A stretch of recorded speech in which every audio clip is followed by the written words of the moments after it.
Happy politics, and welcome to the podcast that you might say is your passport to better understanding the politics in this beautiful province. Yeah, I know I'm going to pay for that one. My name is Maclean K. I'm the editor-in-chief of The Orca, and before I introduce my co-host, I will acknowledge, if you're watching this on YouTube, yes, I'm wearing a t-shirt. These are the only two plants in the house that are not packed. I'm surrounded by a sea of boxes. I am working out of what looks like a warehouse in what is to be my soon-to-be-my former condo, so I apologize for my appearance. Now, I just got a bunch of clicks off of people listening on Spotify who want to see. Shambles though I am in appearance, I am joined in a socially distant manner by... It's Jordan Bateman, VP Communications for the Independent Contractors and Businesses Association. I don't know, talk about dedication to the Hotstove viewer/listener. Maclean taking time out from boxing everything up in his home, including, I presume, his small grade 1. And, there he is, still churning out incredible political content for you, the lucky viewer.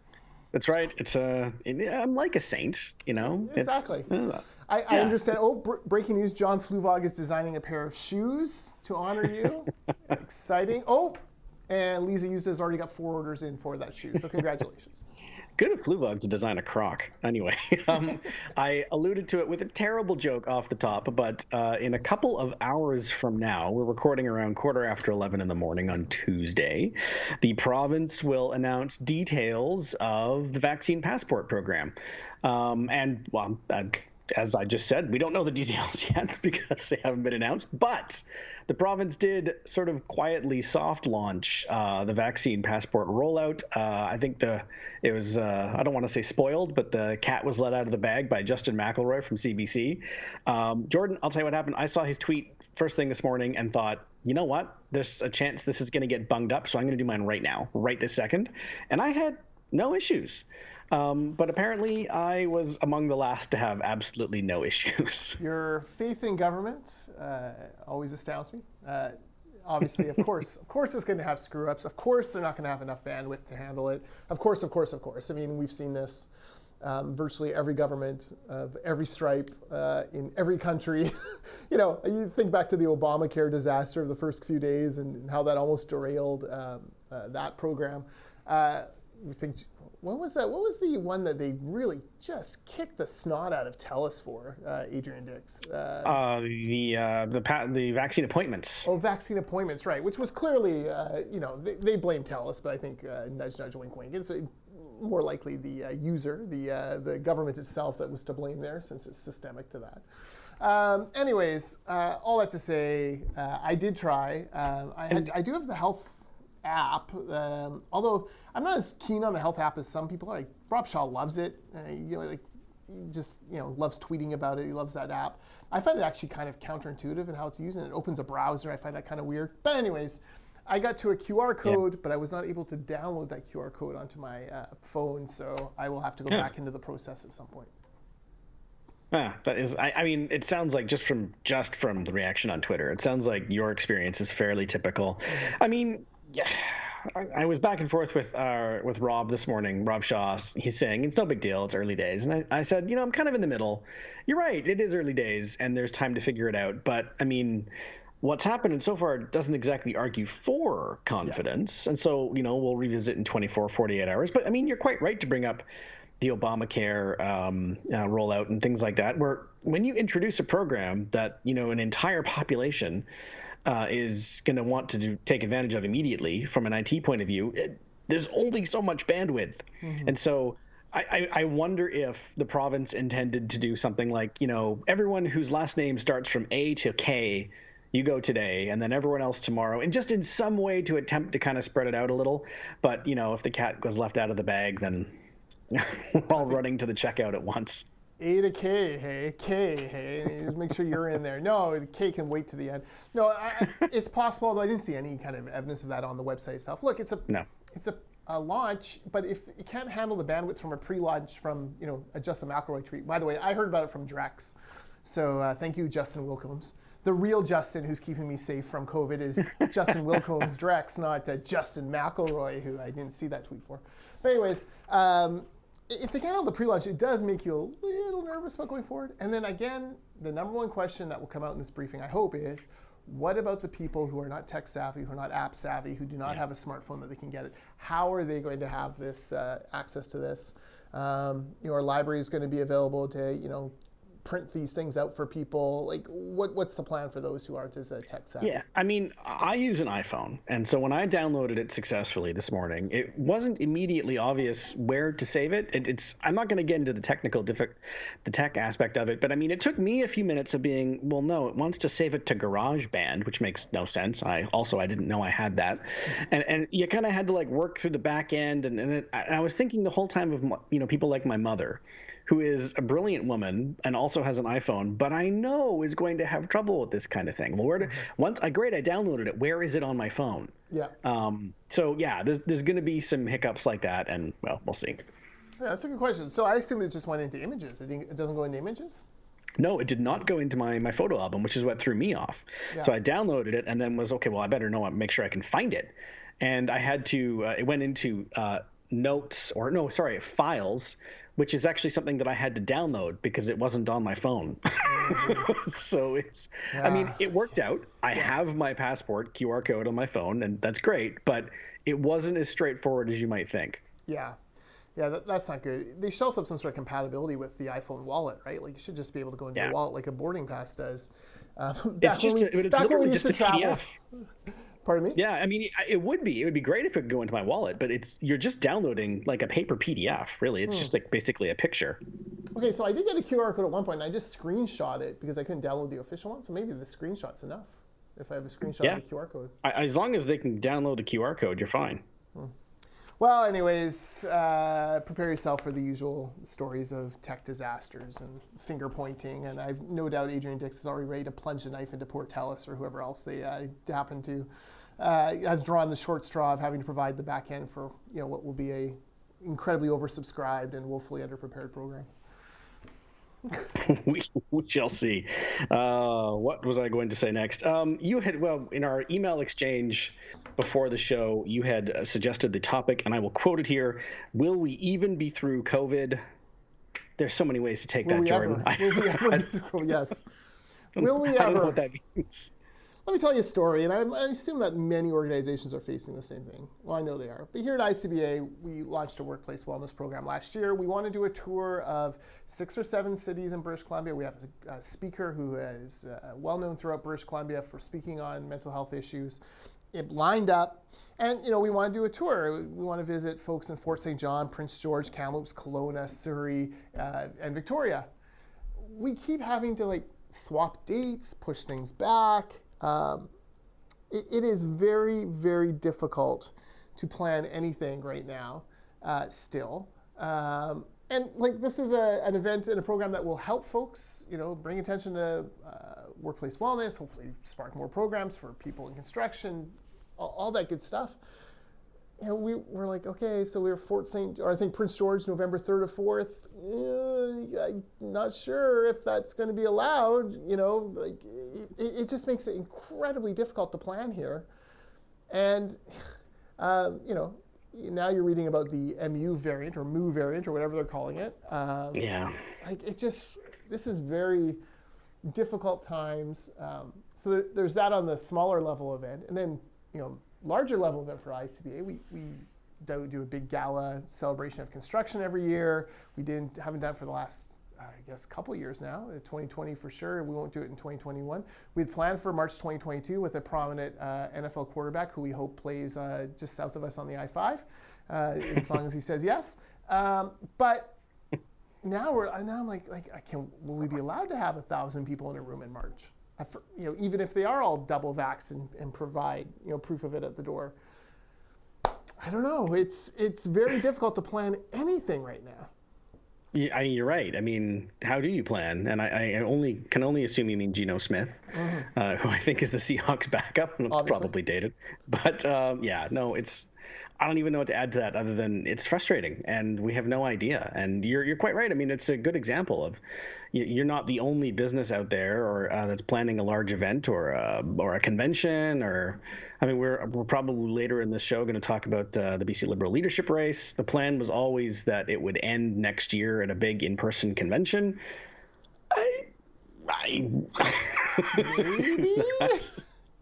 Is that a safe bet anymore? I'm not saying it isn't. I'm just saying it's fair to ask these questions. I don't know. Yeah, I have no idea. So it's so frustrating. I feel for teachers today. First of all, thank you for turning out and taking my children off my hands and doing the amazing work you do. But teachers have got to be feeling this. Like, how do you are they always have one foot into the online world just in case this gets shut down? I don't know. It's frustrating because I felt like we were making such progress. There was such hope. We remember the Dr. Bonnie and John Horgan happy dancing and blah, blah, blah. Here we are, not even months later, and we're just stuck in the quicksand again. I was looking at some of the vaccination numbers for places like Prince George and Kamloops and Fort St. John. Like less than half the people in Fort St. John over the age of 12 are double vaxxed. Even in Kamloops, it's like around 70%, a little under 70%. Like they're trailing the lower mainland communities, it looks like. It is demoralizing in a way that it just feels unexpected considering I think a lot of us hoped we were through the hard part. Yeah, I think we all know people who have stubbornly or negligently or whatever their particular reason is avoided it. And I'm not going to go into details. I do know some people that surprised me personally that I thought were double vaccinated and don't even have their single shot. And it's just and the thing that's how do I want to put this? The people that I know are not the people who are throwing gravel at the prime minister. Right. They're more just kind of blasé. Like, oh, yeah, no, I haven't done that yet. As if it was like, a chore on their list of things to do. One thing at a time. I'll get to that. Really? It's been months. Yeah. We're talking about getting out of a pandemic. Can you just go and do it? It's really easy now. You can literally just walk in at this point, and I don't even know what to say. Yeah, there's that group. Then there's the group of rock throwers, gravel throwers. Yes. And then there's the group kind of in the middle, which are like, well, I've read enough that I don't feel confident. I don't feel safe doing it. And so you got these three kind of groups. Listen, one of the frustrating things for me of social media in the past week was the reaction to the protests outside the hospitals. And I get it. It is, kids cover your ears, fucking stupid to protest outside a hospital. It is unfair to the people who are working in those hospitals. They don't make the policy. Like, don't blame Dr. Smith or Dr. Jones or whoever for crazy vaccination policies that you may not like, right? Like, they're not to blame. Go to MLA offices, go to City Hall, sure, fine, but don't go to healthcare facilities. That said, I do find the reaction of especially the reporters and media and the politicians on Twitter to be less than helpful as far as trying to get these people into the camp. You will not get a single person to get their shot by yelling at them and calling them a deplorable or an a-hole or belittling them or ridiculing their beliefs or, just being rude to them. Like, the whole be calm, be kind, be safe thing that Dr. Bonnie started at the beginning is more important in this context than ever before. We're not going to convince them by screaming at them. Like, you've got to find them one by one, broker on your relationship with them, try to answer the questions as best you can, and just gently nudge and encourage them to get the shot. Screaming at them, lumping them all together is not going to be helpful. I mean, that said, I unfollowed a couple of people on Instagram who I was stunned. One woman who's, her late 30s, has always seemed a little peace-loving granola-ish. I know her through kids hockey. She was at the anti-vax protests outside City Hall, and you're like, well, okay, all right. I don't know you well enough to really get into it with you. If I run into you, I'm certainly gonna have a conversation about it, but it'll be gentle and kind and gracious, not, heavy-handed and angry and screaming. I just felt like we could have done better as a society at that point. And I get it. I'm not condoning the protests. I think it's stupid, but can we not be kind? Like, can we not find a way to bridge this gap rather than make it a wider chasm? Yeah, I mean, you can be disgusted and disappointed and appalled, and I think you are and I am, but the goal is to get them to get their shots in the arm, and like we're not going to chloroform them and just do it. No. I don't think. And so you're right. I mean, as you kind of just sort of have to swallow it and say, okay, how can we help you get there? And it's going to be, some of them are going to be damn near impossible. You're right. I mean, the people who are throwing gravel, probably a lost cause. I saw some signs last week in Victoria comparing Dr. Bonnie Henry to Dr. Mengele, the Holocaust doc. Yeah, exactly. I mean, like, no, those people are probably too far gone. Yeah. But the people like I'm thinking of who just haven't done it for reasons I can only guess at, I'm hoping we can reach them, and we have to. So that's kind of the bottom line here, is that you may not like it and you may be very angry at them, and you're allowed to be, quite frankly, but oh my God, help us get them there. Yeah, I just don't find there was just as much anger on Twitter, especially among the reporters. And I want to single out the reporters for this because, guys, like, park the opinion, listen to what these people are saying, and counter it. Like, gently, smartly, wisely counter it. Don't try to score Twitter clicks, and it's not helpful. And I know that's difficult because we have such strong beliefs in it, and for those who believe in science, like, it seems very clear cut. But the truth is, there are people who believe in science in that group who aren't getting it for a host of reasons. Let's find ways to answer those questions, not belittle them for it. Yeah, and I think Dr. Henry would mostly agree. So, I mean, in fact, I'm sure she would. You're right. Be calm, be kind, be calm, be safe, even when others are not being any three of those things, which is certainly the case. It reminded me of those early days when someone would break a protocol and Twitter would just jump on them. Remember McElroy, not to torture poor McElroy because he's outstanding, but McElroy tweeted out like a picture from his apartment of kids playing soccer or something, and it was like, get their names, get them fired, like it was like just this crucible of all this angst like focused onto Twitter, and it wasn't helpful. No. That's where be calm, be kind, be safe, came from, right? Like, let's get back to that a little bit. Everyone knows that I have as much. I'm as tired of Dr. Bonnie as almost anyone else is. Like, I get it. I'm tired of seeing her every day. Seeing her every day. I don't want to see Dr. Bonnie every day because I want this thing to be over. And I know she doesn't want to talk to me every day. She wants this thing to be over. Yeah. She'd be the first one to be like, look, I don't want to be seen every day. But, we got to get back to that kind of philosophy. Like, let's find a way. I just think we're going to get more shots in arms through kindness than we are through anger. Yeah. Well, we've tried the first one, so let's try the second one. Yeah. The federal election, we've touched on it in a dance around kind of way because of the protests and someone throwing rocks at the prime minister. But let's talk about the person who's ahead in the polls right now, Conservative leader Erin O'Toole. Kind of the first stumble, I think, for him in the campaign. And I think we're going to talk about him, and I'm going to use the air quotes for those of you listening on Spotify and iTunes, shooting himself in the foot. Yes. All right. Well, look, there's three things that conservatives should always be prepared for in every campaign at any level. Criticisms about abortion, criticisms about private health care, and criticisms about guns. These are tried and true wedge issues. The liberals, Fed libs, bring it out every time. They're coming, so, inoculate yourself against them, whatever. Like, do what you got to do to fix it. I thought he survived the abortion attacks pretty well. I mean, I would agree. I'm pro-choice. Okay, this is not really on our agenda.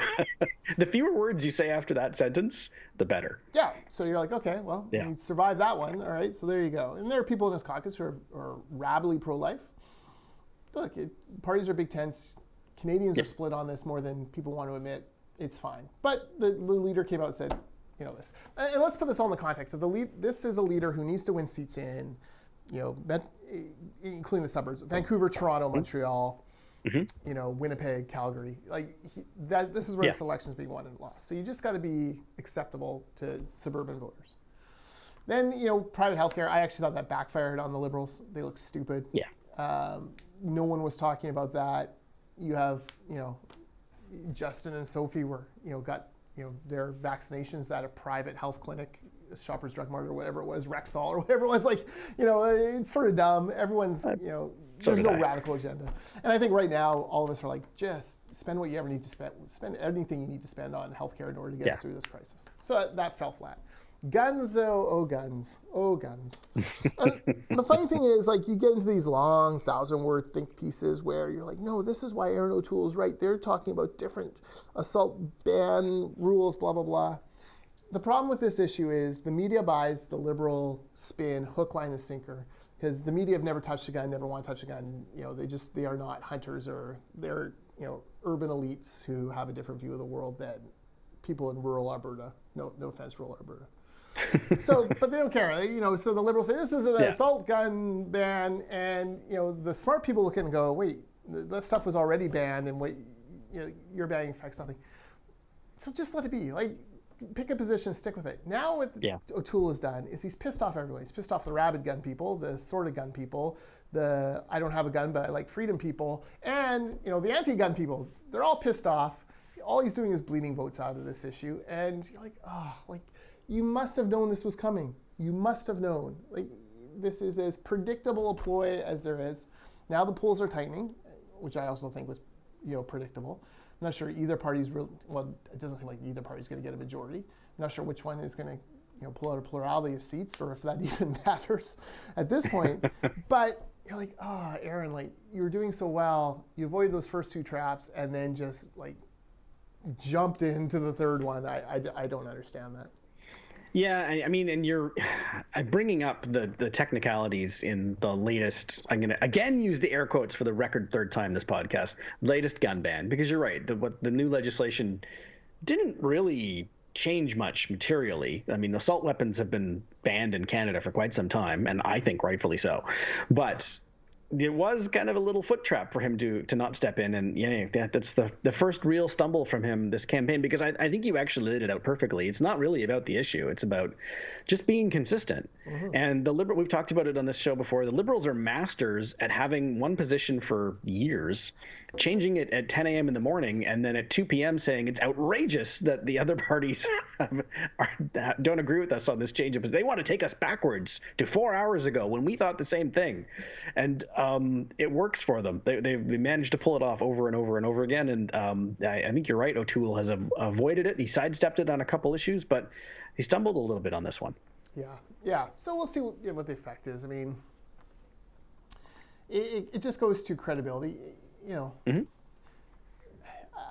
We have, I believe we have an English debate and a French debate this week. Sounds like the English debate is going to be a real debacle. The format's all screwed up, and the debate commission's terrible, and it's not going to be great. But if O'Toole can look prime ministerial, can keep his cool when he gets attacked by Trudeau, if Singh can stay focused on Trudeau and help buffer that a little bit, and if they can somehow pivot it to be about Trudeau's, Trudeau wants to use this issue to say, it's not just about guns. It's about Erin O'Toole saying whatever it takes to be elected. You can't trust anything he says.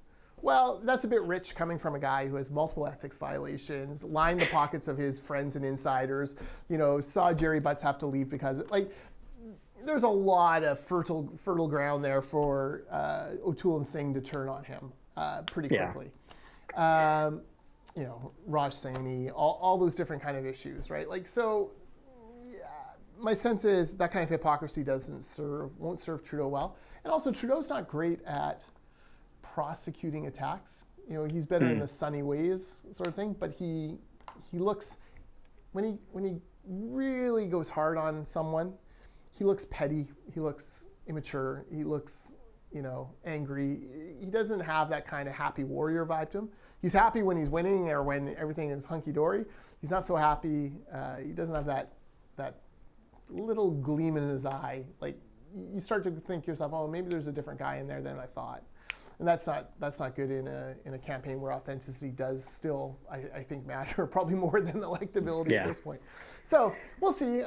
Like I said, my sense, most conservatives hate this debate format, think that most of the debate moderators are stacked for the Liberals, judging on their previous records. Probably not wrong.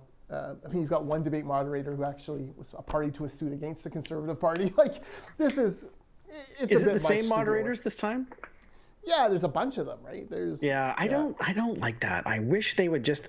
I understand why they decided they didn't want to choose among them, but I wish they would, because the last one did not work. It just didn't work. And I think if you've got one person moderating a segment of a few minutes, even subconsciously, and I'm not accusing anyone of anything, I'm not, but it does sort of subconsciously incentivize them. Okay, I get 2 minutes of camera time. I'm damn sure going to use it. Yeah. And, I don't think they go in there with that mindset, but you can't not at least think it in the back of your mind.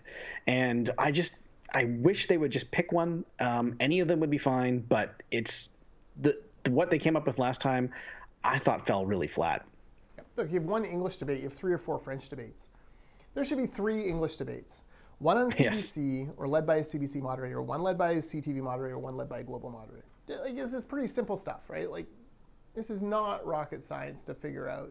Instead, you're right, we're getting this mismatch of, everyone trying to get that moment, get that tweet that says, forget so-and-so, forget these bums who are running. I think Shachi Kurl should be prime minister, right? Like, it's a classic moderator tweet.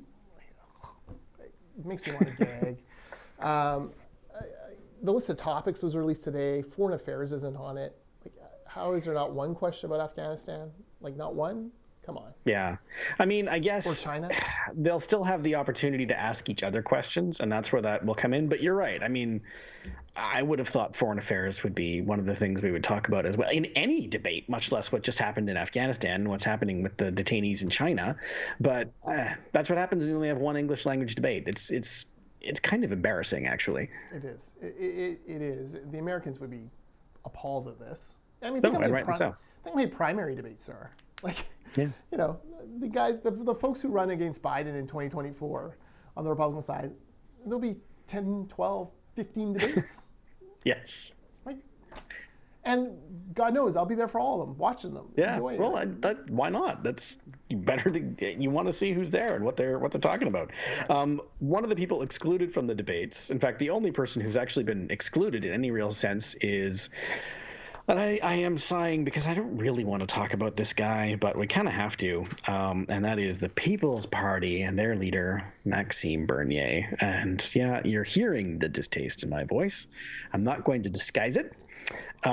This is not. I don't bring him up to say he should be included in the debates. Rather, the opposite. I'm bringing him up because I think, like most Canadians, I thought until this weekend that 1 or 2% in the polls. It's a fringe of a fringe.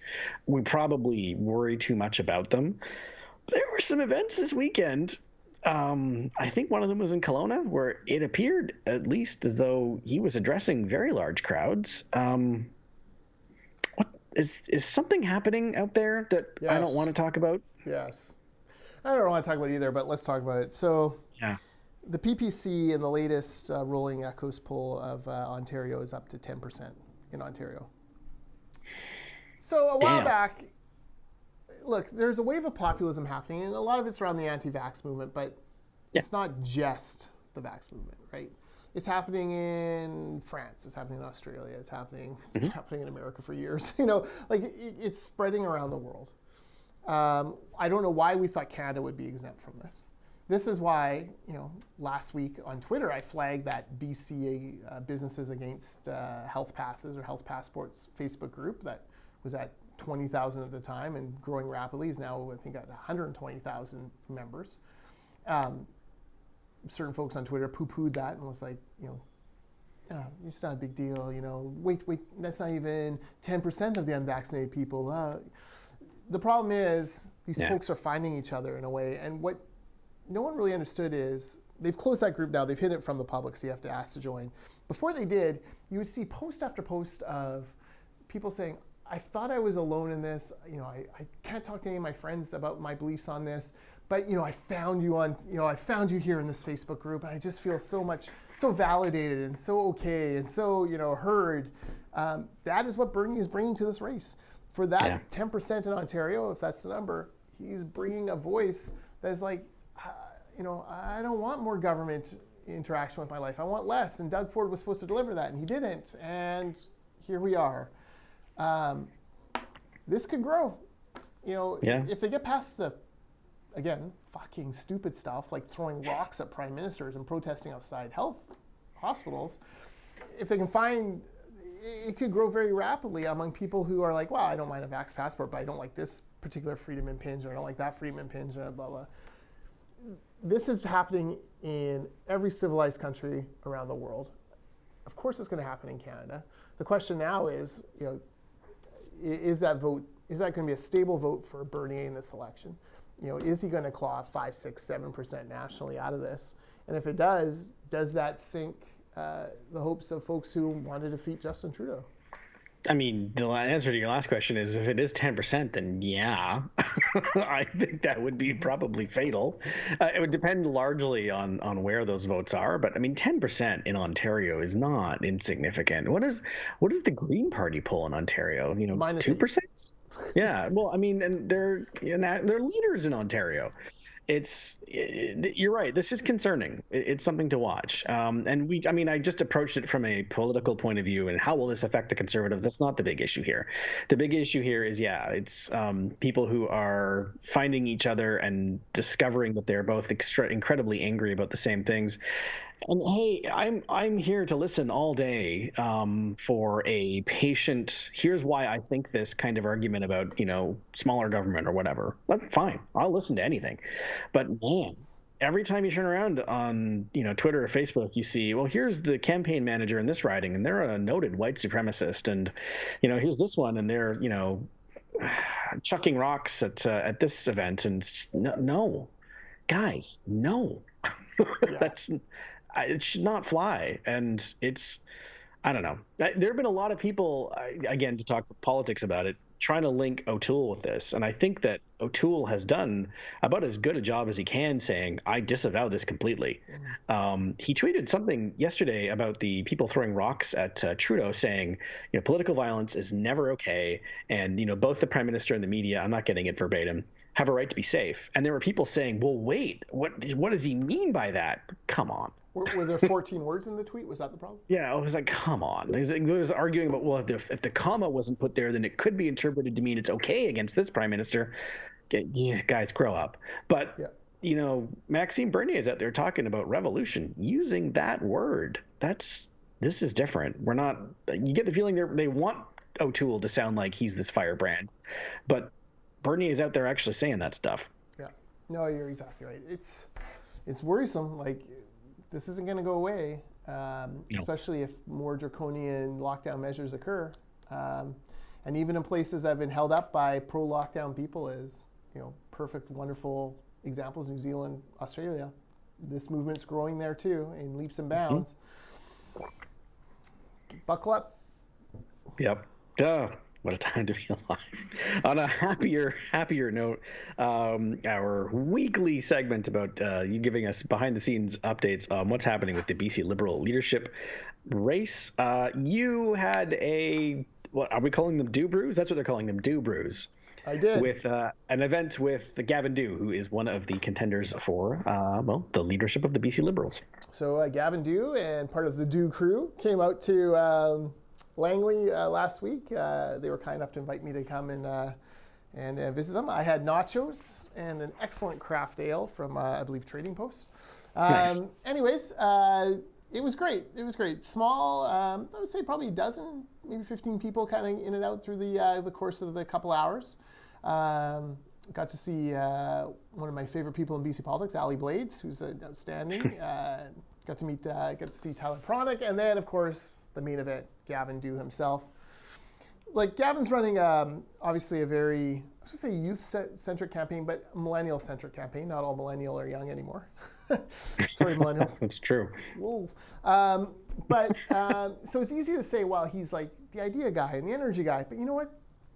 He is the idea guy, and he is kind of the energy guy. Like, we had a great conversation about a number of different aspects of the race, where we see the party kind of needing to go.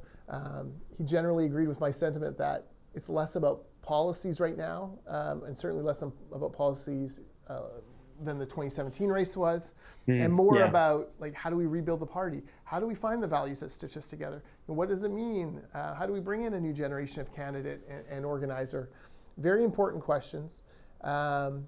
Gavin's whip smart, and I've been very impressed with his campaign so far.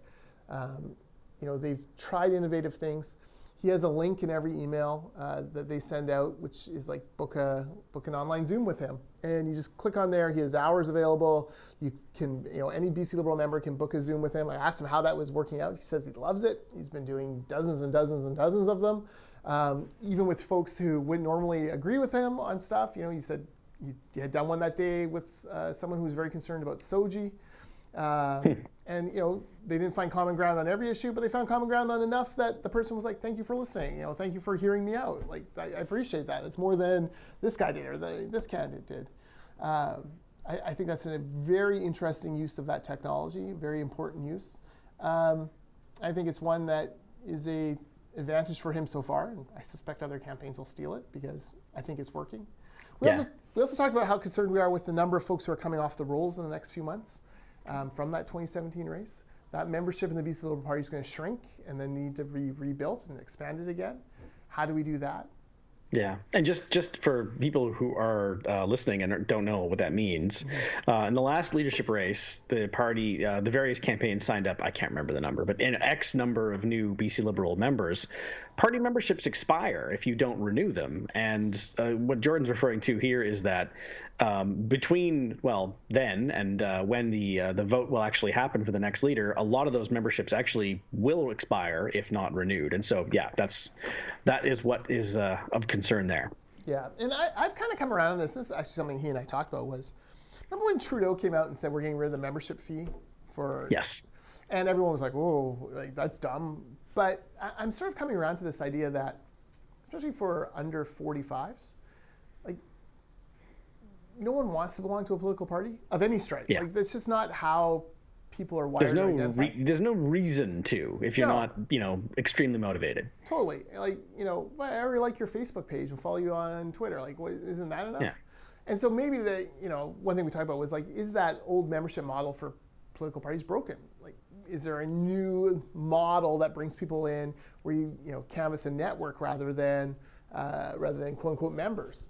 I don't think we settled on a solution by any means, but he was definitely open to that conversation. So these are the things that the BC Liberal Party has to talk about if they're going to truly renew themselves. And to his credit, at least he's out there trying to talk about it. And I think he's doing a very good job of very quietly picking up second place votes from other candidates, especially the non-Falcon ones. And we've seen before folks come from fourth or fifth in a race and bubble their way up to the top as the preferential ballot system works its way through. I will say this about Gavin, and I don't know if he's going to win this or not, but you'll hear this a lot in conversation with people who either work with or just generally support the NDP, because obviously they're interested in the Liberal leadership race. That's who the next big enemy is going to be, and I say that with a smile on my face. And they'll all kind of like, Gavin is exactly the kind of candidate that the Liberals need more of. And he's an interesting one to watch from their point of view, and I think they're right in that they're right. The demographics of the party have been skewing older, and that's one of the things that Gavin is explicitly concerned about and focused on. And so, from their point of view, he's someone to watch. Yeah, no, I agree completely. So good job for Gavin. Next week, probably not in time for. Oh yeah, definitely not in time for the next Hotstove. But next week, I'm going to a dinner that Kevin Falcon is speaking at. Oh. So we'll see how that goes, and I guess that leaves I got to do a Lee, Ross, and Litwin event. So Lee, Ross, Litwin campaigns. Invite me out somewhere so I can come and or chat with your candidate. That's true, and you already did meet up with. I almost said Katie Merrifield. I almost did it. I almost got an angry tweet. I wish I could meet up with Katie Merrifield. She's the best. And speaking of the best, this is the last time you're ever going to see what is left of this set. What it looks like next Tuesday, I don't know. We'll see. Hopefully it works. And until then, he's Jordan Bateman. I'm Maclean K. Happy politics.